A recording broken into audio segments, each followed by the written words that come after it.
ओम श्री परमात्मने नमः। परमात्मने नमः। अथ दशमो अध्यायः।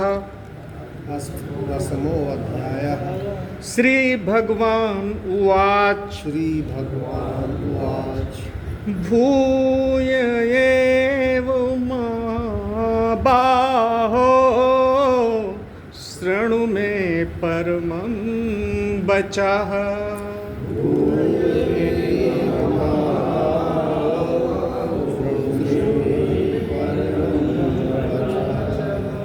यत्ते अहं प्रीयमाणाय वक्ष्यामि हितकाम्या।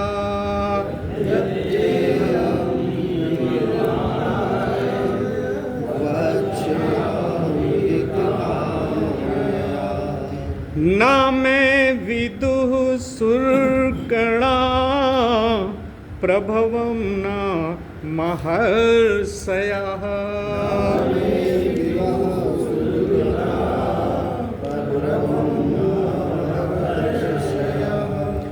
अहम् आदिर्हि देवानां महर्षीणां च सर्वशः।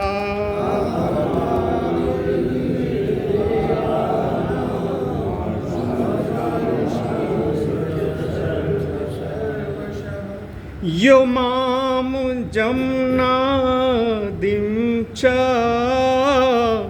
वेत्ति लोकमहेश्वरम्।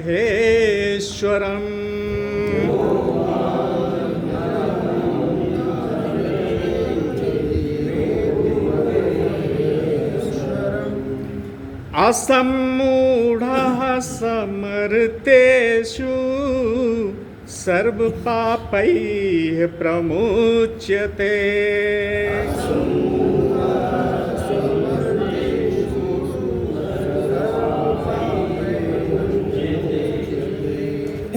बुद्धिर्ज्ञानमसम्मोहः क्षमा सत्यं दमः शमः।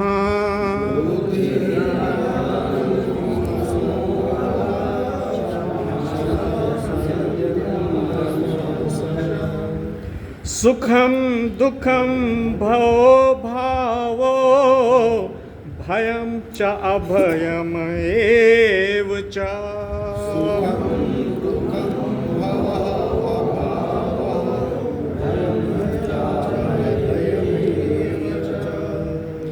अहिंसा समता तुष्टिस्तपो दानं यशो यशः।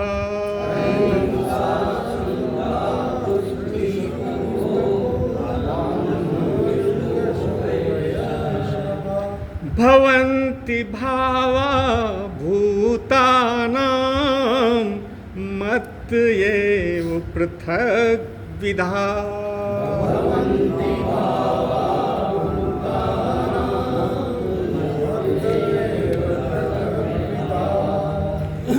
महर्षयः सप्त पूर्वे चत्वारो मन्वस्तथा।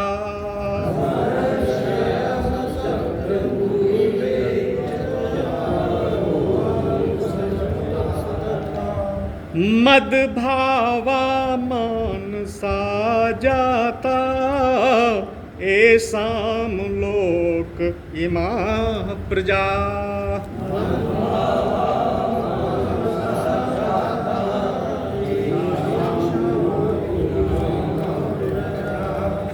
एतां विभूतिं योगं च मम यो वेत्ति तत्त्वतः।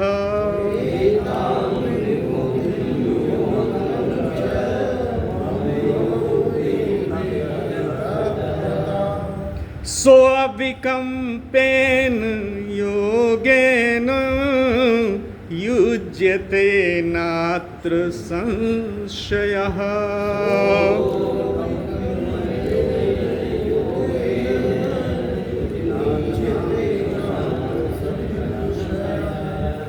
अहं सर्वस्य प्रभवो मत्तः सर्वं प्रवर्तते।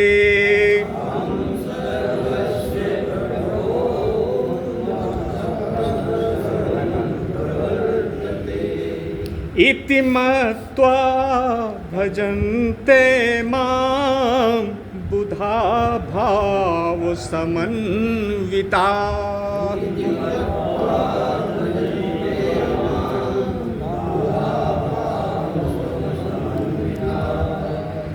मच्चित्ता मद्गत प्राणा बोधयन्ता परस्परम्।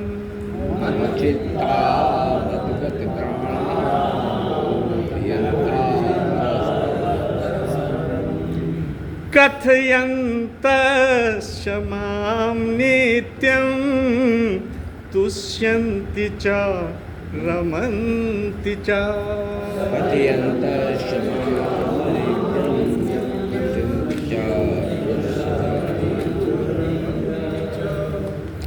तेषां सततयुक्तानां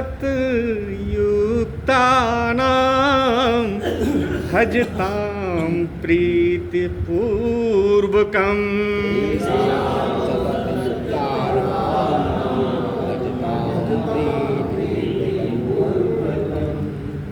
ददामि बुद्धियोगं तं येन मामुपायन्ति ते।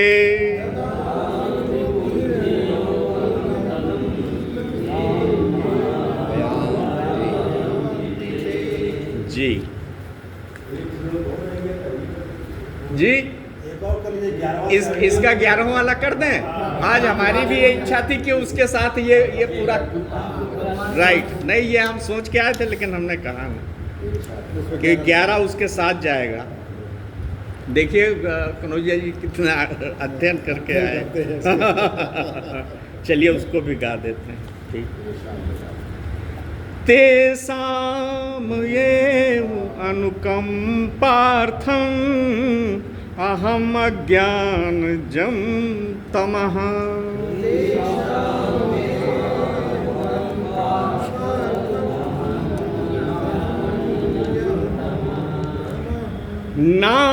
नाशयामि आत्मभावस्थः ज्ञानदीपेन भास्वता।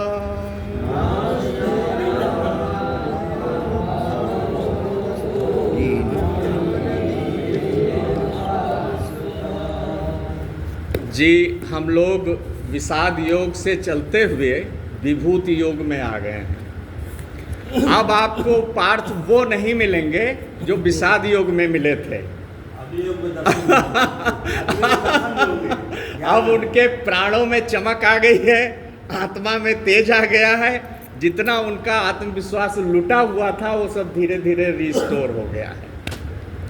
और सबसे अच्छी बात ये रही है कि ये जो 9 अध्याय गीता के अब तक संपूर्ण हुए हैं उसमें उन्होंने पूरे मनोयोग से उसका श्रवण किया और भगवान ये देख रहे हैं कि अब तक जो कुछ भी हमने पार्थ को समझाया है 2 अध्याय से लगाकर 9वें अध्याय तक, उसमें पार्थ ने पूरी अभिरुचि प्रदर्शित की है। इससे भगवान उत्साहित हैं। और आप देखिए कि ये जो उनका 10वां अध्याय है सीधे सीधे विभूति योग आ गया है, जो कि 11वें अध्याय की पूर्व पीठिका है। इसके बाद तो उनका विश्व रूप विराट स्वरूप आ जाने वाला है, तो ये उसकी पूर्व पीठिका है। एक चीज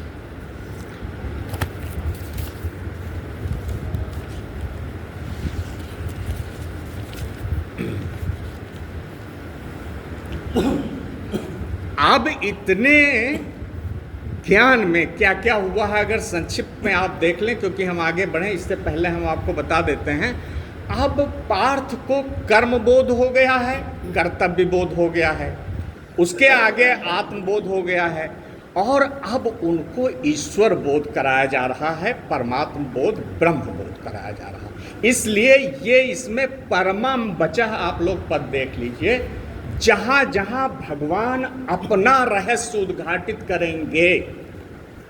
जीव उतना बड़ा रहस्य नहीं है, सृष्टि उतनी बड़ी रहस्य नहीं है जितना ईश्वर तत्व रहस्य है। जब वो ईश्वर तत्व का वर्णन करेंगे तो फिर वो परमम बचा हो जाएगा, जीव में नहीं आएगा और सृष्टि में नहीं परम वचन आएगा। जब वो अपनी आत्मा का, अपने अस्तित्व का, अपनी परिस्थिति का वर्णन करना शुरू करेंगे तो फिर वहाँ वो सब परम वचन है। क्योंकि ईश्वर तत्व हम लोग जीव थोड़ा जानते हैं, देखते हैं, सृष्टि देखते हैं, जानते हैं, लेकिन ईश्वर तत्व लगभग नहीं जानते। तो इस अध्याय में विभूति योग पहले से तो थोड़ा सा उसकी हल्की सी झलक दिखाई जाएगी, और जब अर्जुन उसमें गदगद हो जाएंगे और जिज्ञासा बढ़ा देंगे तो फिर पूरा विभूति योग का चित्रण आपके सामने प्रस्तुत हो जाएगा। तो आइए चलते हैं। भूय, भगवान कहते हैं अभी तक जो ये हुआ है, गीता का सारा जो दर्शन आपके सामने प्रस्तुत हुआ है, और मैं बड़ा प्रसन्न हूँ। और प्रसन्न क्यों हूँ? प्रियमाणा, ये बड़ा प्यारा शब्द है, ये हम सबके लिए भी बहुत ज़्यादा, ये पद हम लोगों के लिए भी सीखने वाला है। क्योंकि देखिए, ये जो भागवती दर्शन और चिंतन है, अगर यहाँ कोई भी जो श्रोता है उसके अंदर उसके लिए प्रीति नहीं है अपने वक्ता के प्रति, अपने आचार्य के प्रति, अपने गुरु के प्रति, अगर प्रीति नहीं है तो बात आगे नहीं बढ़ेगी। तो इसलिए ये यहाँ पद जो आया है, प्रियमाणाय, तुम मेरे प्रति बहुत प्यार रखते हो, प्रेम रखते हो, अनुराग है, समर्पण है, श्रद्धा है, इस कारण भूया, ये जो अभी तक सारा हमारा हुआ है 9वें तक, उसको हम फिर से कहने जा रहे हैं। क्यों?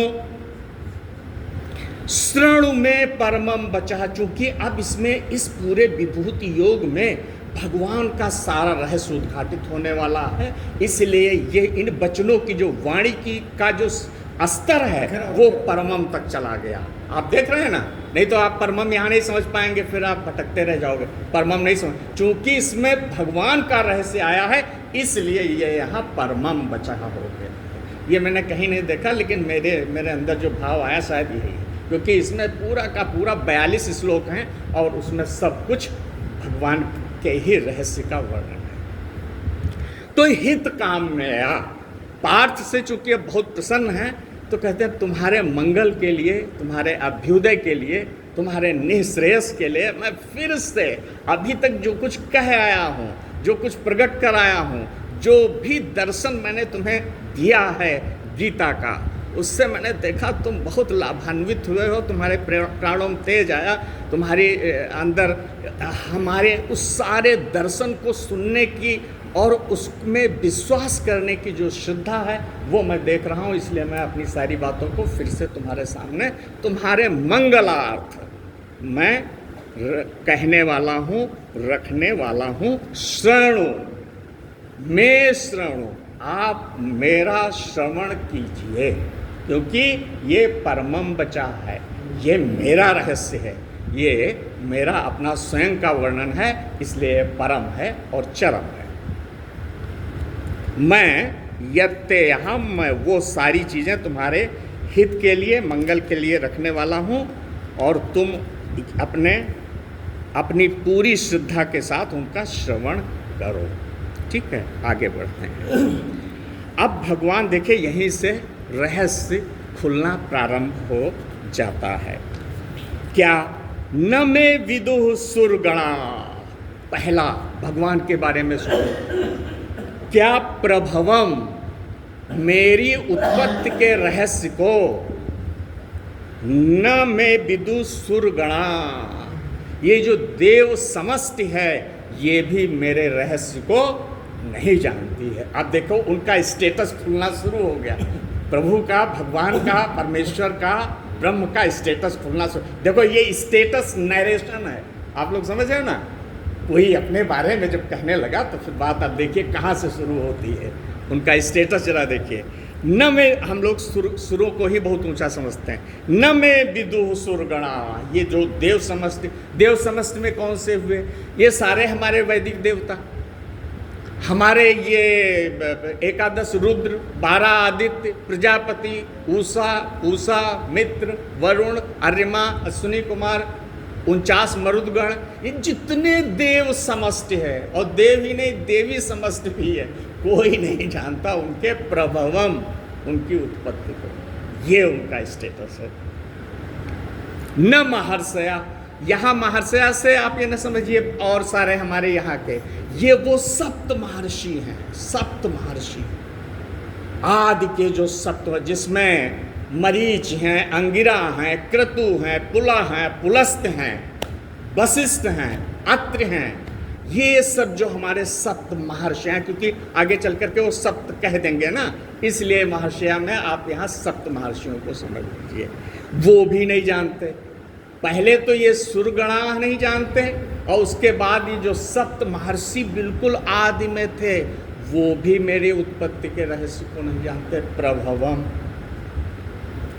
अब क्यों नहीं जानते? अहम आदि ही देवानाम महर्षिणाम, क्योंकि मैं उनका भी आदि हूँ, उनका भी प्रारंभ हूँ, उनकी भी उत्पत्ति का मैं ही कारण। आदि, जहाँ से देवगण उगते हैं, अंकुरित होते हैं, वो जमीन मैं हूँ। जहाँ से महर्षि आते हैं, वो भी, उनका भी आदि कारण मैं हूँ। जब मैं उनका आदि कारण, तो मुझको कैसे जानेंगे?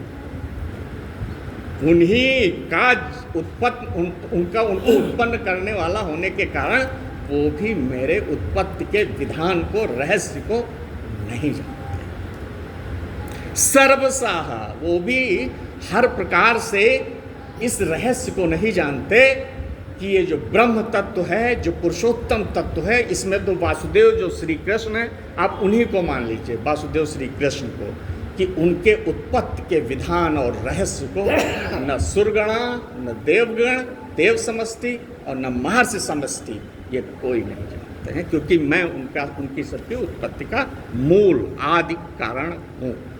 आगे चलिए देखिए, ये आज का बहुत ही अच्छा है, बहुत ही प्यारा है सब कुछ। अच्छा, और जो उनके इस रहस्य को जान जाता है, तो गीता तुरंत फलश्रुति भी लेके आती है, तुरंत आपको बता देगी कि देखो, अगर आप इस बोध में जाओगे तो इसका परिणाम क्या होगा। तो इसमें तीसरे में आप देखिए, जो भक्त मुझको इसमें तीन चीजें हैं, आप देख लीजिए। अजम, अजन्मा जानता है, जिसका जन्म न हुआ हो। देखिए कितनी ये सब उनके स्टेटस हैं, उनके सब स्टेटस हैं। जो मुझको अजन्मा जानता है, नंबर 1, और अनादिम, आदि रहित जानता है। कब से है, जान ही कोई नहीं पाया। और ये सत्य है, आज तक कोई नहीं जानता कि भगवान का आदि क्या हो सकता है, कोई नहीं जानता। तो जो मुझको अजम, अजन्मा जानता है, अनादि, आदि रहित जानता है, जिसका कोई आदि है ही नहीं, और लोक महेश्वरम, ये बहुत बड़ी चीज़।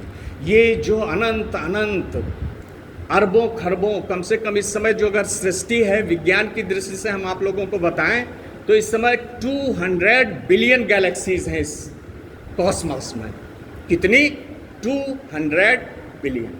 200 अरब आकाश गंगाएं हैं, और एक आकाश गंगा में 100 बिलियन सूरज होते हैं। अब आप समझ लीजिए ये यूनिवर्स कितना बड़ा होगा, तो कितने लोग के वो महेश्वर हैं, थोड़ा सा अंदाज़ा लगाइए। आप तो यहाँ छोटे से हल्के से क्षेत्र में हो, जिसमें अभी कुछ भी नहीं है, एक नवग्रह है, और यहाँ एक जो हमारी मिल्की वे है, इसके बाद हाइड्रा है, इसके बाद billions and trillions of galaxies are dancing in the space.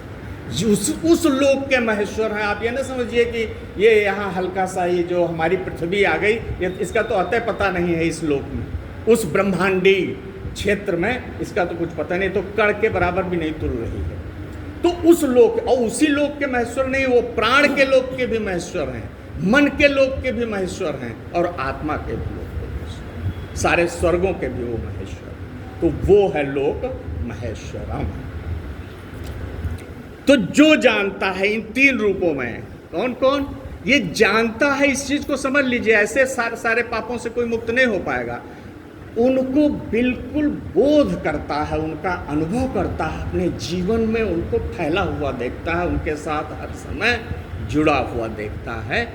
वो खाली जान लेना नहीं, जान तो हम सब लोग गए नहीं, इसको बहुत गहराई तक अपनी अंतरात्मा में अनुभव के तल पर ले जाना होता है।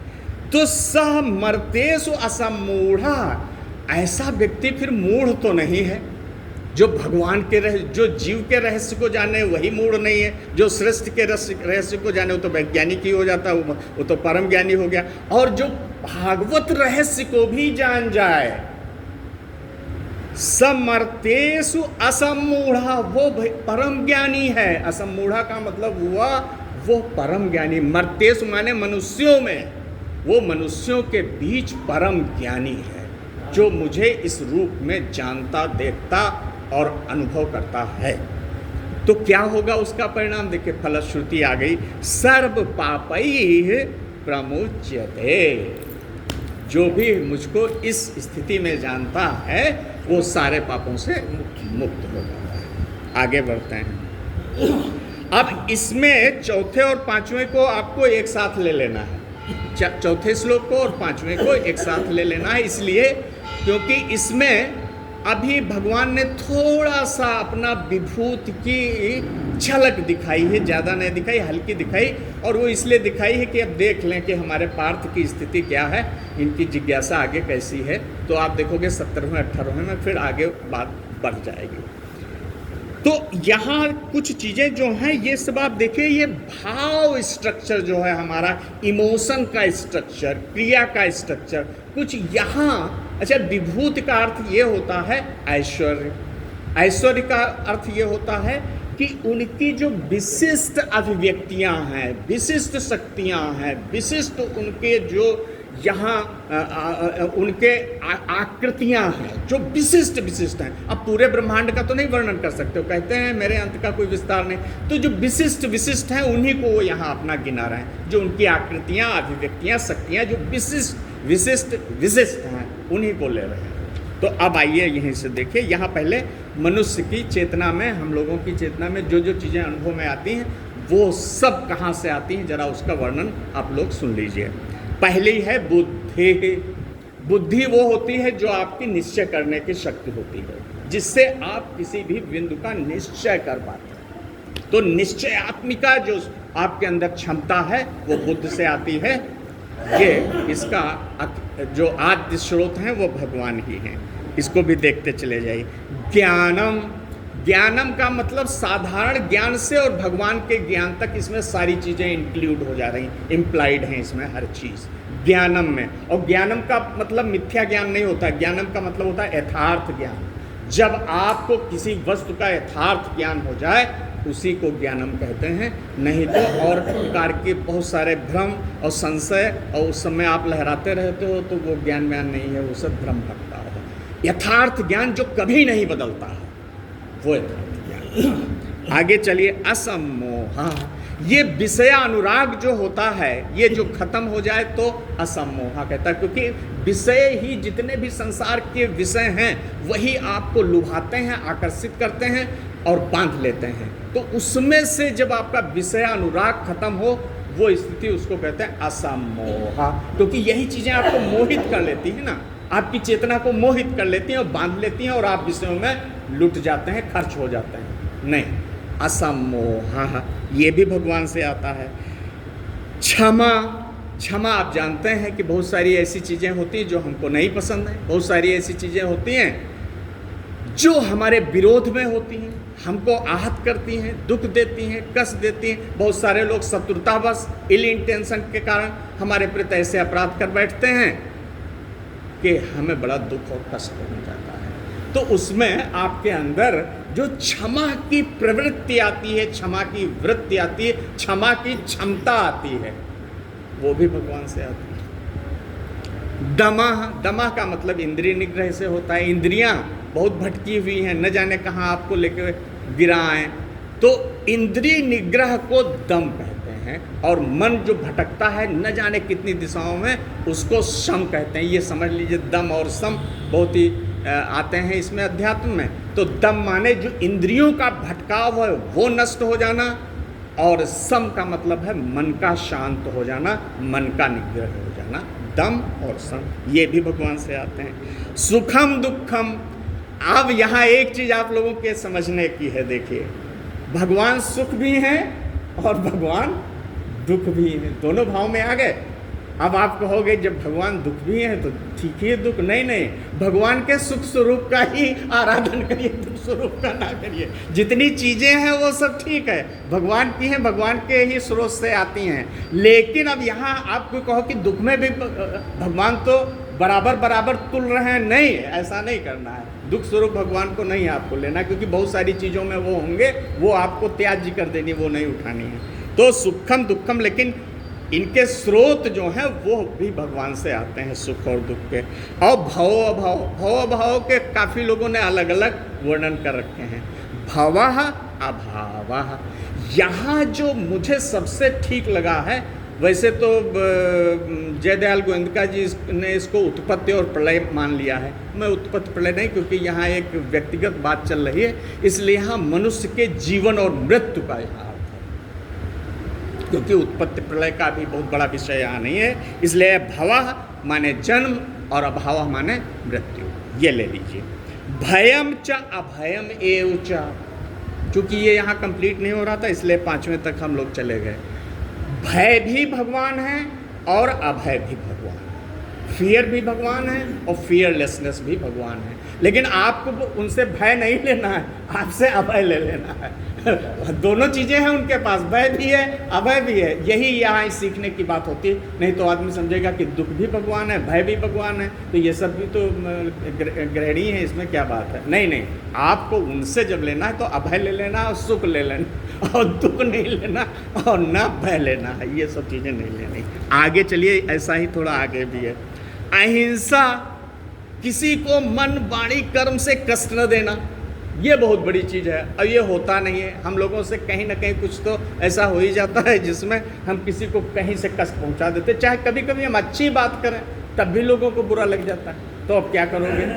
तो पूर्ण अहिंसा तो मेरे हिसाब से पॉसिबल नहीं है, लेकिन जितनी हो सकती है, जितना हम समझ सकते हैं, जितना संज्ञान में ले सकते हैं कि हमसे किसी को कष्ट ना हो, तो उस अहिंसा का व्रत, क्योंकि ये पतंजलि योग दर्शन में भी पहले यम में पहले ही नंबर पे आया हुआ है। बुद्ध दर्शन तो ये है ही है, और जैनियों का भी दर्शन यही है।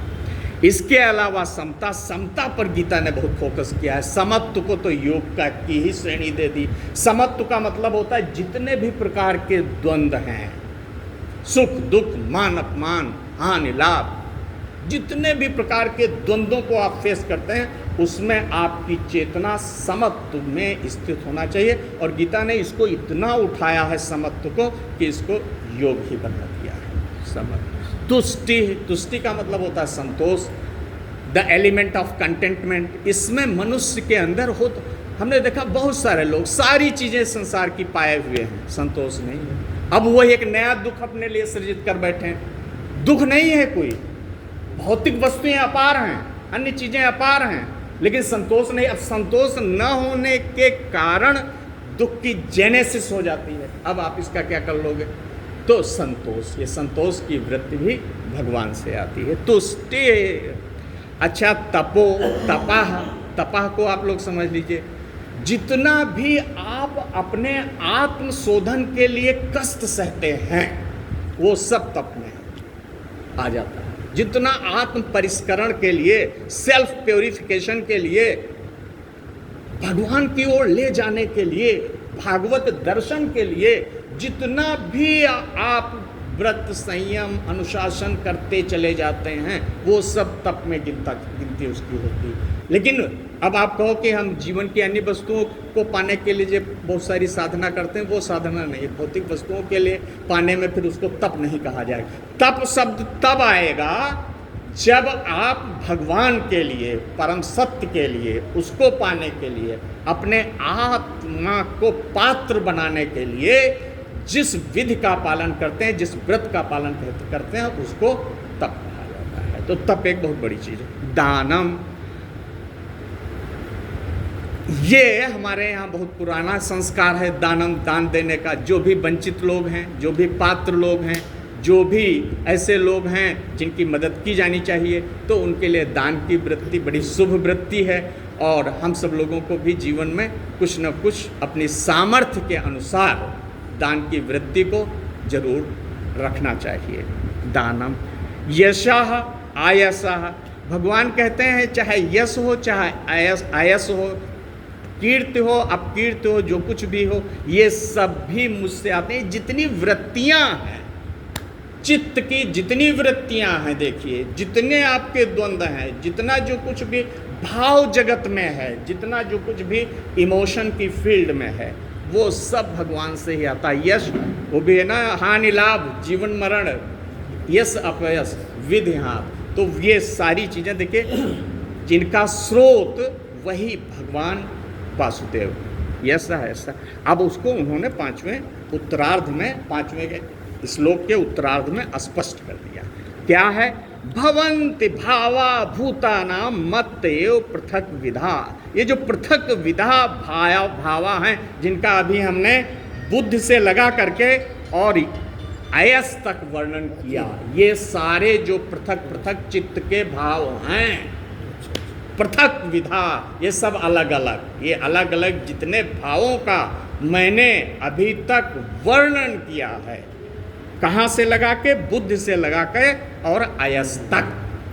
ये सारे जो भूतानाम, ये जितने भी प्राणियों के भाव होते हैं, ये सब मत एव भवंत, ये सब मुझसे ही होते हैं। अब इसमें आपने देखा ज़्यादातर हमारा जो दैनिक चीज़ें हमारी हैं वो, और जो दैनिक अनुभव हैं वो, इसमें जो भिन्न भिन्न, क्योंकि पहले तो आप बाहर की चीज़ों से नहीं देखते भगवान की विभूति, पहले तो यहाँ जो हमारी संरचना में चीज़ें हैं इसको ज़्यादा जानते हैं ना, आप इस पर ज़्यादा विश्वास करते हैं। तो भगवान ने यहाँ ये खुलासा कर दिया कि यहाँ बुद्ध से लगा करके और ये जितने भी भाव हैं पृथक पृथक, इन सबका आदि स्रोत मैं ही। देखिए ये इतने इसमें करीब हमारे ख्याल से 20 के लगभग इसमें भाव भगवान के जो है आपको इसमें आए। ये सबके सब जो हैं उन्हीं से आते हैं। अब थोड़ा सा आगे और उनका भगवान का स्टेटस आता है, जैसे पहले आया है उसी को थोड़ा स्पष्ट कर रहे हैं। जो महर्षिणाम की बात हुई थी और आगे जो बात हुई थी, थोड़ा सा इसको आप लोग समझिए। मैं कोशिश करूंगा कि इसको थोड़ा आप लोगों के लिए और सरलीकृत कर दूँ। महर्षया सप्त, मैंने पहले कह दिया था कि ये महर्षया सप्त महर्षया है ना। इसमें प्रारंभ में सबसे आदि आप लोग सप्त महर्षियों की कथा खूब जानते हैं, जिसमें अंगिरा हैं, मरीच हैं, पुलह हैं, पुलस्त्य हैं, क्रतु हैं, अत्रि हैं, वशिष्ठ हैं, ये सब करीब 7 लोग। तो ये 7 आदि महर्षि हैं। महर्षि का मतलब है इनके पास जीव का, सृष्टि का, भगवान का सबसे अधिक ज्ञान अगर है तो इन महर्षियों के पास है, या देवों के पास है, देवों के पास है। तो अब इसमें किनको किनको जरा आपको देखना है। महर्षया सप्त आ गए 7। इसके अलावा पूर्वे चत्वारो, ये उनसे भी पहले के हैं, सनक, सनंदन, सनातन, सनत कुमार, ये जो 4, ये चत्वारो वो हैं, ये 4 लोग, ये इन महर्षियों से भी पूर्व की उत्पत्तियां हैं इनकी, ये हो गए। और मनवस तथा, इसको जरा हम और आप लोगों को विस्तार समझा दें। ये जो मनवंतर हम लोग खूब ही जानते हैं, ब्रह्मा के एक दिन में 14 मनवंतर होते हैं, सबके अलग अलग मन होते हैं। जितने मनवंतर होते हैं उतने 14 मनवंतर माने जाते हैं ब्रह्मा के एक दिन। 43,20,000 सौर वर्षों का, हमारे वर्षों का एक दिन होता है ब्रह्मा का। एक दिन क्या, एक चतुर्युग होता है 43,20,000 का। और इस तरीके के करीब 71 जो है जो है 71 चतुर्युगी, 14 तो उनके एक दिन में मनवंतर हो गए।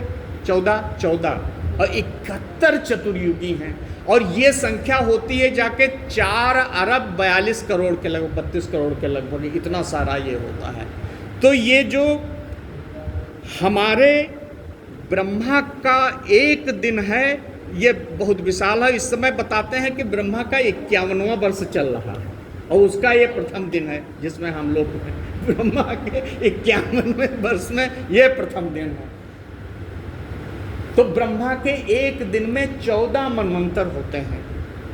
सबसे पहले जो मन हुए थे उनका स्वयंभू मन डिग्री है, ये सब में चलेगी। और वहाँ से लगा करके जो 14वें हैं वो इंद्र सावर्णी हैं सबसे। इसमें देव सावर्णी भी हैं, ब्रह्म सावर्णी भी हैं, सावर्णी भी हैं, तामस भी हैं, कई सारे मन हैं, स्वयंभू भी हैं। और हमसे पहले जो थे उनका नाम था चाक्षुष, वो मनु थे। और इस समय जो चल रहे हैं वो 7वें हैं वैवस्वत। इस समय जो चल रहे हैं हमारे वो वैवस्वत मनु का ये काल चल रहा है, जिसमें 7वां चल ही रहा है। 14 मनवंतर होते हैं, 7वां चल रहा है, तो आधे में हम लगभग पहुँचे। तो ये सब इसकी कुछ काल गणना है। मनुवस तथा ये हमारे जो 14 मनु हैं ये भी, इनको भी ले लीजिए। 14 मनु, पहले किसको ले लीजिए? सप्त महर्षया ले लीजिए, पूर्व चत्वारो सनक सनंदन सनातन सनत कुमार ले लीजिए, और ये 14 मनु स्वयंभू मनु से इंद्र सावर्णी तक, ये सबके सब मनु ले लीजिए। मनु एक डिग्री है जो सबके साथ चलती है। मद भावा मानसा जाता, अब इसका मतलब ये है ये सब हम ही में तल्लीन रहते हैं, मेरे भाव से भावित रहते हैं। मद भावा का मतलब जिनका अभी हमने वर्णन किया, ये सबके सब मेरे भाव से भावित रहते हैं। आप समझे? ये सबसे उत्कृष्ट कोटियां हैं जिनका वर्णन हुआ। मनु बहुत उच्च कोटि, उत्कृष्ट कोटि है। ये जो हमारे सनक सनंदन सनातन सनातन बहुत उत्कृष्ट कोटि है, और जो सप्त महर्षि हैं ये भी बहुत उत्कृष्ट कोटि है। तो भगवान कहते हैं ये सब मुझ में ही डूबे रहते हैं, मद भावा। और मानसा जाता, ये सब मेरे मानस की संततियां हैं, ये सब मेरे मन के संकल्प से ही प्रादुर्भूत हुए हैं। इनका जो जन्म हुआ है, जिनका भी हमने वर्णन किया, मानसा जाता, ये सब मेरे मानस संकल्प की संततियां हैं। मतलब सीधे सीधे मैं ही इन सब में। ऐसाम लोक इमा प्रजा, और इस लोक में ये जो प्रजा है वो इन्हीं की है। इस संसार में जितनी भी आप प्रजा देखते हो इन्हीं की है, जिनका भी हमने वर्णन किया। सप्त महर्षया सनक सनंदन सनातन कुमार और ये मन, इन्हीं का कि से ये सारी प्रजा विस्तीर्ण हुई है, फैली। देखिए इसमें कोई कठिनाई तो नहीं हुई? नहीं है, ठीक है, ये छठा हो ही गया। अब ये थोड़ा चूंकि विभूति योग हो गया, तो भगवान ने इसको थोड़ा सा अब यहाँ और ग्लोरीफाई कर दिया है, और बताया कि अब इसको जितना हमने ज्ञान आपको दे दिया, एताम विभूतिम योगम च मम यो वेत्ति। देखिए थोड़ा विभूति का वर्णन हुआ ना, भागवती विभूति का थोड़ा सा वर्णन हुआ, तो वो कह रहे हैं एताम, इस विभूति योग को, इस मेरे योग की ऐश्वर्य शक्ति को, यो वेत्ति तत्वता, जो वास्तव में उसका यथार्थ ज्ञान रखता है, तात्विक ज्ञान, जिसको इंग्लिश में मेटाफिजिकल नॉलेज कहते हैं। तो जो इसका तात्विक ज्ञान रखता है, एताम विभूतिम योगम च, इसको आप अलग अलग भी कर सकते हैं, इसको एक में भी कर सकते हैं। विभूति योग तो ये है ही है, उसको आप एक में भी देख सकते हैं दोनों पदों को। एताम विभूतिम योगम च मम यो वेत्ति, जो मुझको तत्व से जानता है। तो सब अविकम्पेन योगेन, अभी तक जितनी भी भक्ति की चर्चा हुई उसको एक जगह पर ले आइए, तो वो अविचल भक्ति योग हो जाएगा। अविकम्पेन योगेन, तो योगेन का यहाँ मतलब है भक्ति योग। अविकम्पेन, कंपेन कंपन तो जानते हैं आप ना, कांपती हुई, थरथराती हुई नहीं, स्थिर अडिग अचल भक्ति योग से जुड़ जाता है। जो मुझको इस रूप में जानता है, जो अभी तक हम लोगों ने वर्णन किया, वो हो अविचल भक्ति योग से मुझसे जुड़ जाता है। नात्र संशय है, इसमें कोई संशय नहीं करना है, डाउट नहीं करना है। जो ऐसा होगा तो ऐसा, देखो भगवान ने ये भी जगह जगह कर दिया है कि मनुष्य को इसमें सशंकित नहीं होना चाहिए, कन्फ्यूज़न में नहीं आना चाहिए। बहुत सारे लोग कन्फ्यूज़न में लुट जाते हैं। मेरे बहुत सारे ऐसे मित्र हैं जो इतना कन्फ्यूज रहते हैं इन सब चीज़ों में। अरे श्रद्धा करनी है तो पूरी श्रद्धा कीजिए। आगे बढ़ते हैं, अब थोड़ा ही रहा। अब फिर भगवान थोड़ा सा अपना रहस्य देखिए 8वें में और 9वें में तो क्या कहना, 9वें में तो बहुत मज़ा आ जाएगा, वो तो पूरा भक्ति का है। ये इसमें वो तो हमारे गुरु जी का भी बहुत प्रिय। अहम सर्वस्व प्रभवः, ये जो अभी तक आए उसी की पुष्टि हो रही है। अहम सर्वस्व प्रभवः, मैं ही सबकी उत्पत्ति हूँ। मानो कंक्लूड कर रहे हैं भगवान यहाँ, मैं ही, इतना जो कुछ कहा तो मैं ही सबकी उत्पत्ति हूँ। प्रभव का मतलब उत्पत्ति होता है, मैं ही सबकी उत्पत्ति का मूल आदि कारण हूँ। मत्तः सर्वम प्रवर्तते, आप लोग प्रवर्तन का शब्द पद खूब जानते होंगे। चलना, चलाना, प्रवर्तन, कोई चीज़, जैसे धर्म चक्र प्रवर्तन, महात्मा बुद्ध का एक शब्द है ना, धर्म चक्र प्रवर्तन। तो प्रवर्तन का मतलब होता है चलाना। तो यहाँ जो अर्थ है इसका प्रवर्तते, जितनी गतियाँ हुई हैं अभी तक भाव की या वस्तु की या किसी चीज़ की, मत्तः सर्वम प्रवर्तते, मुझसे ही वो सारी चीज़ें निकली हैं, प्रस्फुटित हुई हैं, खिली हुई। इस सृष्टि की एक एक चीज मुझसे ही खिली हुई है। ये देखिए, मत्ता सर्वम प्रवर्तते, सारी गति का आधारभूत सिद्धांत तो मैं ही हूं। इति मत्वा भजन्ते माम। अब एक चीज आप लोगों के लिए बहुत अच्छा यहाँ शब्द आ गया, बुधा। देखिए ये मूढ़ों का नहीं है जो हम लोग कर रहे हैं, ये बुधा की श्रेणी है। हम लोग अपने को मूढ़ों की कैटेगरी में ना रखें, हम बुधा हैं। इति मत्वा भजन्ते माम बुधा भाव समन्विता। जो बुधा हैं, जो ज्ञानी हैं, जो भक्त हैं, जो भगवान को समर्पित चेतनाएं हैं, वो बुधा हैं। भाव समन्विता इसीलिए आया है, श्रद्धा से, प्रेम से, अनुराग से जुड़े हुए हैं ना भगवान के साथ हुए।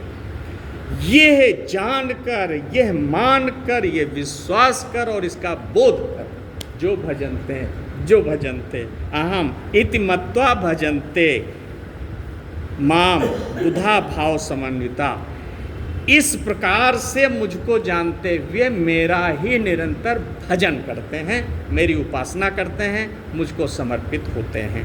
कौन है वो लोग? वो बुधा हैं, भाव समन्विता हैं। वो जो भी मैं इस सृष्टि का, इस जीवन का और सबका जो उत्पत्ति का आधारभूत सिद्धांत हूँ, इसको जान करके वो सारे बुधा भावों के साथ, भक्ति के साथ, समर्पण के साथ मुझको ही भजते हैं।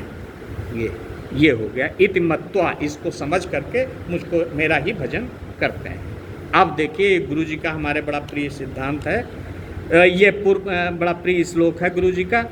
अब ऐसे जो भक्त हैं, अब देखिए भक्तों की एक इसमें भाव दशा, भक्तों की भाव दशा। अब जैसे हम लोग बिल्कुल वही दृश्य है जो अब इसमें वर्णन आएगा, इस श्लोक में जो वर्णन आएगा वो उसी भाव दशा का वर्णन है, जो भक्तों की स्थितियां होती हैं जब आपके पास जीवन के और सृष्टि के और उस परम ईश्वर के कुछ रहस्य आते हैं, तो आपकी भाव दशा क्या हो जाती है, जरा देखिए।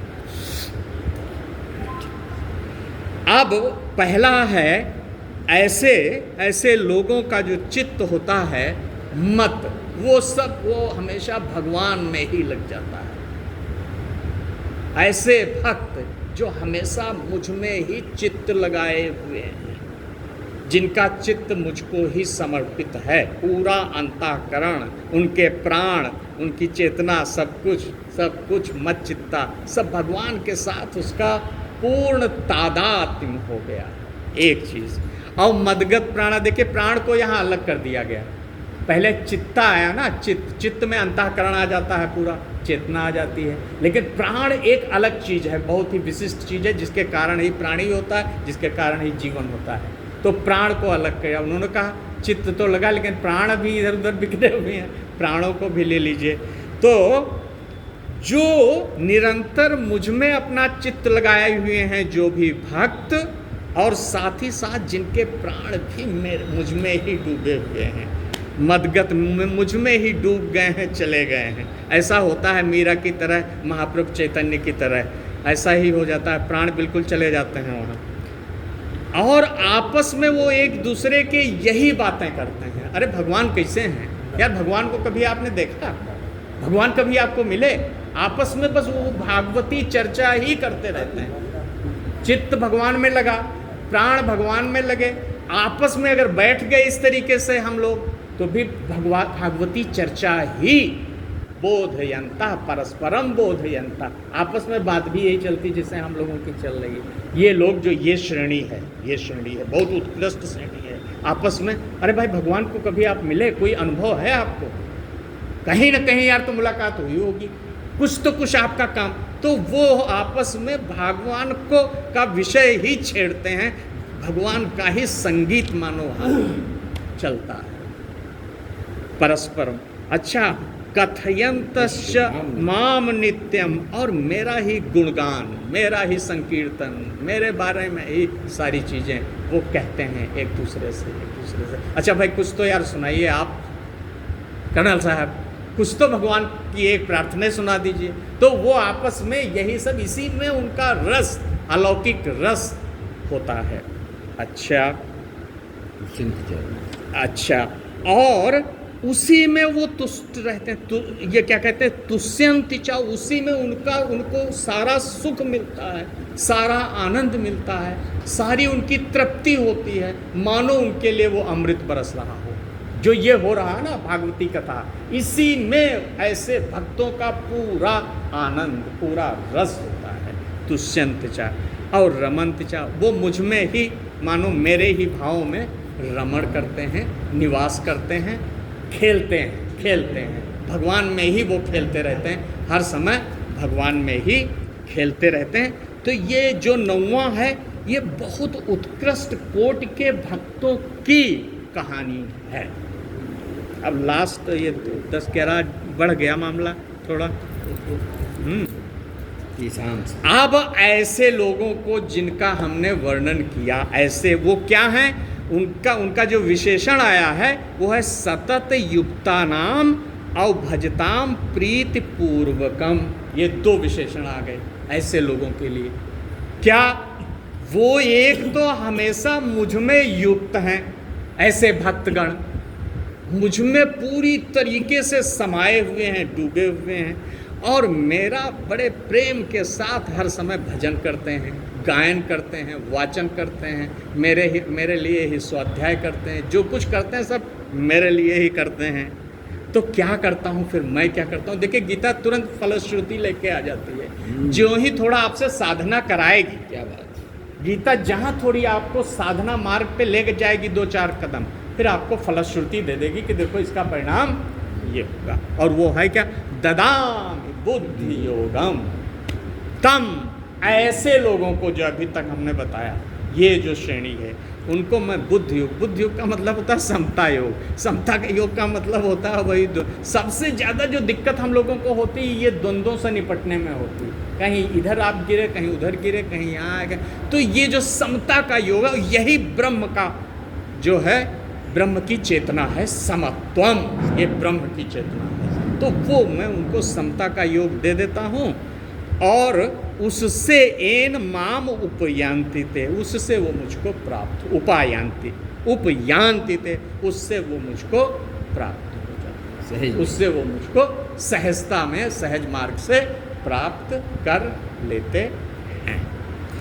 अच्छा, इसके साथ थोड़ा सा जो कनौजिया जी ने और कहा था लास्ट में, तो उसको और उन्हीं के ऊपर अपनी करुणा बरसाने के लिए आया शब्द अनुकंपार्थम, तेसाम एव अनुकंपार्थम, उन्हीं के ऊपर मंगल और कल्याण बरसाने के लिए, रस और आनंद बरसाने के लिए, उनको तृप्त करने के लिए थोड़ी सी कमी हो गई थी, पहले वो तो प्राप्त हो जाते हैं, लेकिन मैं मेरा काम क्या होता, फलश्रुति, क्या मिलेगा आपको? वो क्या करते हैं, भास्वता ज्ञान दीपेन, जो प्रकाशित ज्ञान का दीपक है, जिसमें अलौकिक आलोक है, ज्ञान का वो दीपक जो जल रहा है तत्व से, ज्ञान से और सारी पूर्णता से, अनंतता से, वो जो ज्ञान है, वो जो रहस्य है, ज्ञान का जो दीपक, भास्वता उसके साथ और लगा दिया गया।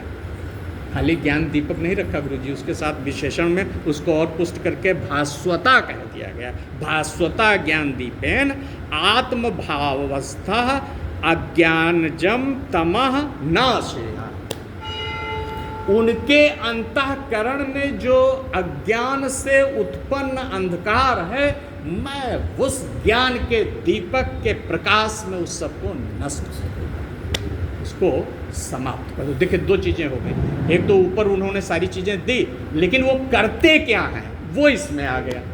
किया क्या उन्होंने? आपके हृदय में, आपके अंतःकरण में जहां अंधकार का साम्राज्य है, वहां जला ज्ञान का दीपक, चारों तरफ उसकी चमक आई, प्रकाश आया, उजाला आया, और आप उस आलोक से नहा उठे, तृप्त हो गए, पूर्ण हो गए और भगवान के साथ जुड़ गए। आप लोगों को बहुत बहुत धन्यवाद। और आप लोग इतना ध्यान से सुनते हैं तो मैं कैसे आप लोगों का आभार व्यक्त करूँ। चलिए।